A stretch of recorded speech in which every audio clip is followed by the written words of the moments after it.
Shalom buat kita semuanya.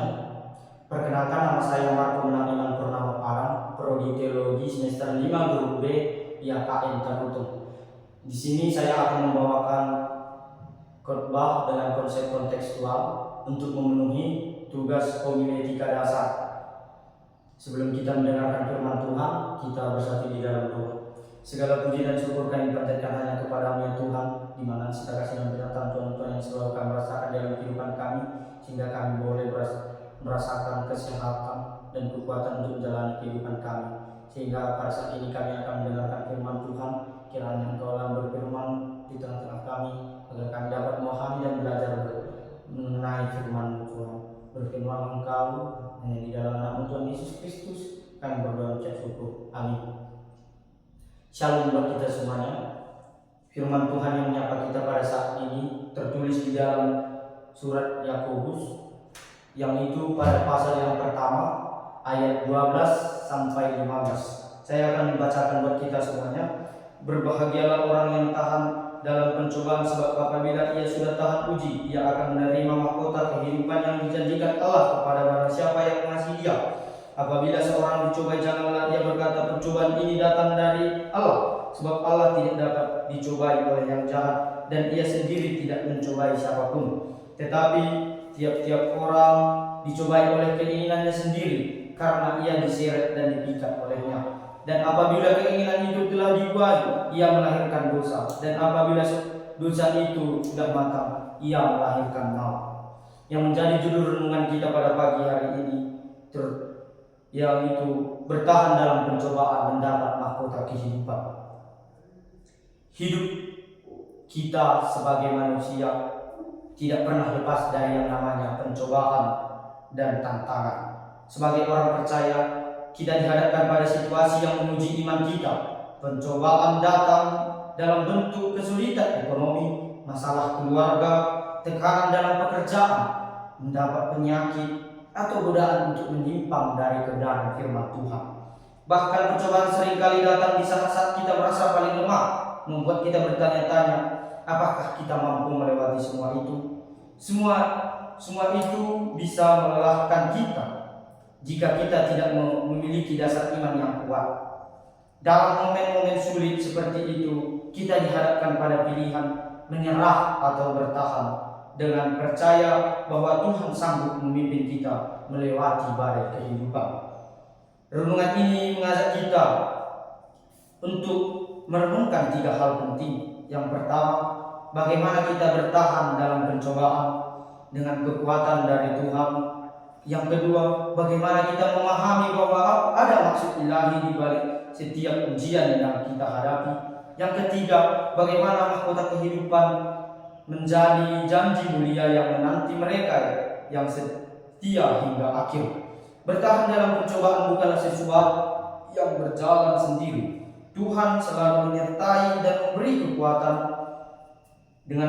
kepada mereka yang bersandar kepadanya.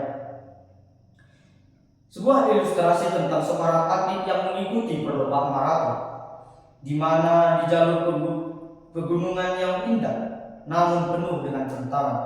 Pada awalnya pelari bersemangat dengan langkah mantap, tetapi lama-kelamaan medannya semakin berat, berubah jalur berbatu, tanjakan curam dan angin kencang menguji ketahanan. Ketika lelah, si pelari ini hampir menyerah.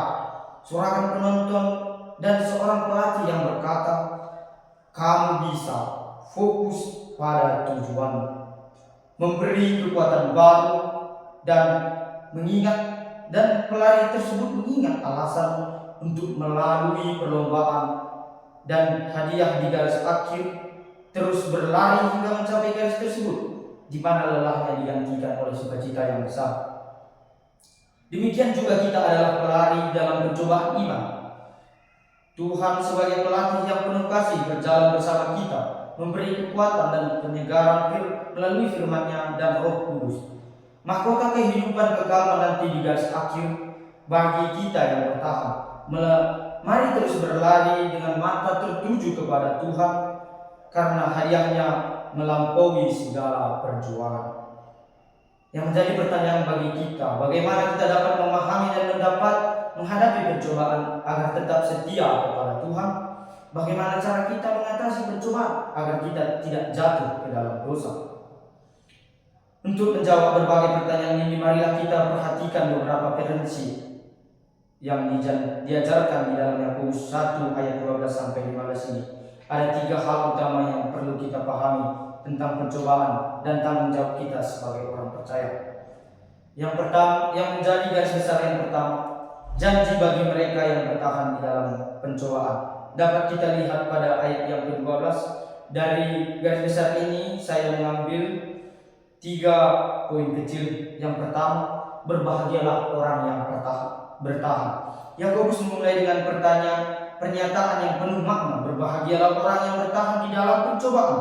Pernyataan ini tampaknya bertentangan dengan logika kita di dunia ini, di mana kebahagiaan biasanya dihubungkan dengan kenyamanan, keberhasilan, dan ketiadaan masalah yang dihadapi. Namun, dalam konteks iman Kristen, kebahagiaan yang dimaksud adalah sukacita rohani yang mendalam, yang muncul ketika seorang menyadari bahwa pencobaan adalah alat Tuhan untuk memurnikan dan memperkuat iman. Dalam bahasa Yunani, kata pencobaan, peirasmos, tidak selalu merujuk pada hal negatif. Kata ini biasa bisa berarti ujian yang bertujuan untuk membawa seorang ke tingkat yang lebih tinggi, seperti proses pemurnian emas melalui api.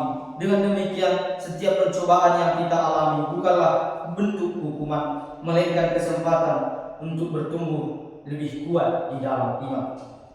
Poin kecil yang kedua, mahkota kehidupan sebagai upah. Janji yang menyertai orang bertahan adalah mahkota kehidupan.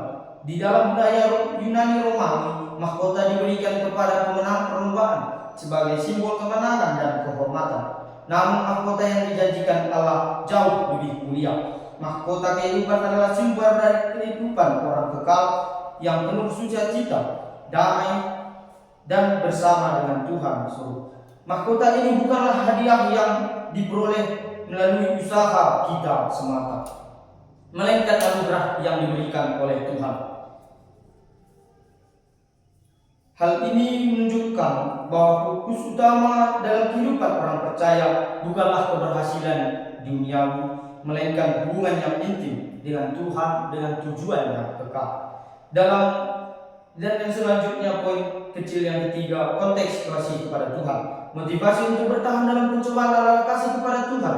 Kasih inilah yang membedakan usaha kita dari sekedar perjuangan manusiawi. Ketika kasih kepada Tuhan menjadi dasar dan tindakan, dan dalam setiap tindakan kita dapat menghadapi pencobaan dengan keyakinan bahwa Tuhan memegang kendali. Contoh-contoh tokoh Alkitab seperti Ayub, Yusuf, dan Paulus menunjukkan bahwa pencobaan yang mereka alami bukanlah akhir dari sebuah cerita mereka, tetapi merupakan bagian dari proses untuk mereka dapat menampilkan karya Tuhan yang agung. Ayub misalnya dapat bertahan di dalam berbagai pencobaan berat dan akhirnya mengalami pemulihan serta berkat Tuhan yang melimpah. Garis besar selanjutnya yang kedua yaitu pencobaan bukan datang dari Tuhan. Dapat kita pahami melalui ayat yang ke-13, di mana pada ayat ini Yakobus 13 menegaskan bahwa pencobaan bukan berasal dari Tuhan. Hal ini memberikan pengertian mendalam tentang karakter Allah yang kudus, sempurna, dan penuh kasih. Ayat ini juga menjelaskan bahwa Allah tidak mungkin mencobai manusia untuk berbuat dosa karena sifatnya yang tidak berkenan kepada dosa. Poin kecil yang terdapat di dalam garis besar ini saya mengambilnya ada empat poin kecil. Yang pertama, Tuhan tidak mencobai. Yakobus menulis, apabila seorang dicobai, jangan ia berkata pencobaan ini datang dari Allah, sebab Allah tidak dapat dicobai oleh yang jahat, dan ia sendiri tidak dicobai oleh siapapun. Ayat ini secara langsung menolak pandangan bahwa Tuhan adalah sumber dari pencobaan. Tidak penting untuk kita pahami bahwa sifat dasar Allah adalah kasih dan kebaikan. Tuhan tidak mungkin bertentangan dengan dirinya sendiri. Allah tidak akan pernah menciptakan situasi dengan sengaja menjebak manusia untuk jatuh ke dalam dosa.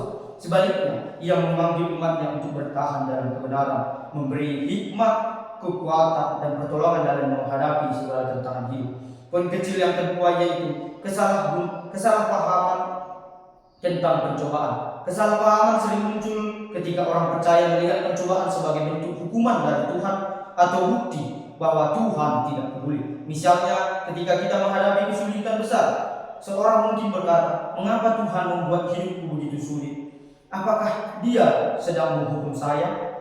Namun, pemikiran ini tidak sesuai dengan kebenaran Alkitab. Yakobus ingin umatnya percaya, memahami bahwa pencobaan tidak akan pernah dimaksudkan untuk menjauhkan kita dari Tuhan. Pencobaan juga dapat dilihat sebagai bagian dari proses pendewasaan iman, ibarat seorang pelatih yang menantang atlet untuk menggerakkan usaha maksimal. Tuhan mengizinkan pencobaan untuk mendorong kita menjadi pribadi yang lebih kuat. Poin kecil yang ketiga yaitu godaan dan pencobaan yang berbeda. Penting juga untuk membedakan antara pencobaan dan godaan. Pencobaan seringkali merupakan ujian dari luar yang Tuhan izinkan untuk menguji kesetiaan dan kekuatan kita. Sedangkan godaan berasal dari dalam diri manusia atau dari iblis yang bertujuan untuk menjauhkan kita dari Allah. Yakobus 1 ayat 14-15 menjelaskan bahwa godaan muncul dari keinginan daging manusia sendiri yang menarik dan menyeret mereka ke dalam dosa. Poin kecil yang keempat, respon yang benar terhadap pencobaan. Sebagai seorang percaya, kita dipanggil untuk merespon pencobaan dengan iman, doa, dan ketaatan. Dalam 1 Korintus 10 ayat 13, Paulus memberi jaminan bahwa Tuhan tidak akan membiarkan kita dicobai melampaui kemampuan kita. Ia juga menyediakan jalan keluar sehingga kita dapat menanggungnya. Dengan demikian, pencobaan bukanlah alasan untuk menjatuhkan kita ke dalam dosa, tetapi kesempatan untuk bertumbuh di dalam kesetiaan kepada Tuhan. Garis besar yang ketiga yaitu proses terjadinya pencobaan dan godaan dapat kita pahami dalam ayat 14 dan ke-15. Di sini saya mengambil 3 poin kecil. Yang pertama, godaan berasal dari keinginan sendiri. Yakobus mengungkapkan bahwa keinginan yang tidak terkendali adalah sumber utama dari segala pencobaan. Manusia dengan sifat dagingnya sering terjebak dalam pencarian kesenangan dan atau kekuasaan yang lebih besar. Keinginan ini seringkali tidak sejalan dengan kehendak Allah, dan tanpa pengendalian diri, keinginan tersebut dapat berkembang menjadi nafsu yang berbahaya. Dalam dunia yang semakin mengutamakan materialisme dan kepuasan diri, kita dihadapkan dengan godaan yang beragam. Oleh karena itu, penting untuk memiliki disiplin diri dan pengendalian atas segala keinginan yang akan datang. Poin kecil yang kedua yaitu proses dosa. Yakobus memberi gambaran bahwa dosa itu berkembang secara bertahap melalui keinginan, berlanjut menjadi tindakan dosa, dan akhirnya menghasilkan maut. Dan ini menggambarkan sifat dosa yang merusak secara perlahan namun pasti. Poin kecil yang ketiga, perlawanan yang efektif. Melawan godaan bukanlah usaha yang dapat dilakukan seorang diri. Kita membutuhkan kekuatan yang lebih besar dari diri kita sendiri, yaitu kekuatan dari Tuhan. Salah satu cara yang efektif untuk melawan godaan adalah dengan hidup dalam pimpinan Roh Kudus. Dengan demikian, yang menjadi kesimpulan firman Tuhan pada saat ini yaitu pencobaan adalah bagian dari perjalanan iman yang tidak dapat dihindari, tetapi Tuhan memberi kekuatan bagi kita untuk menghadapinya. Yakobus mengajarkan bahwa pencobaan bukanlah hukuman dari Tuhan, melainkan kesempatan untuk bertumbuh di dalam iman dengan kasih kepada Tuhan sebagai motivasi utama. Kita dapat bertahan dan menerima mahkota kehidupan yang telah dijanjikan. Seperti berlari maraton yang terus berlari sehingga sampai di garis akhir, hidup kita juga harus diarahkan kepada tujuan akhir, yaitu kehidupan kekal bersama Tuhan. Apakah saudara-saudara siap menghadapi pencobaan dengan iman dan kasih kepada Tuhan? Mari kita bersama-sama melangkah dalam kekuatannya dan menantikan mahkota kehidupan yang telah dijanjikannya. Amin. Firman Tuhan, kita berdoa. Terima kasih Tuhan, sehingga pada saat ini Engkau masih memberkati kami, sehingga kami boleh belajar pada saat ini mengenai firman-Mu yang mengajarkan kami untuk bertahan di dalam pencobaan hingga kami dapat mendapatkan hasil di dalam kehidupan kami, yaitu mahkota kehidupan. Kiranya apapun yang telah kami pelajari dari firman-Mu dapat kami lakukan di dalam kehidupan kami.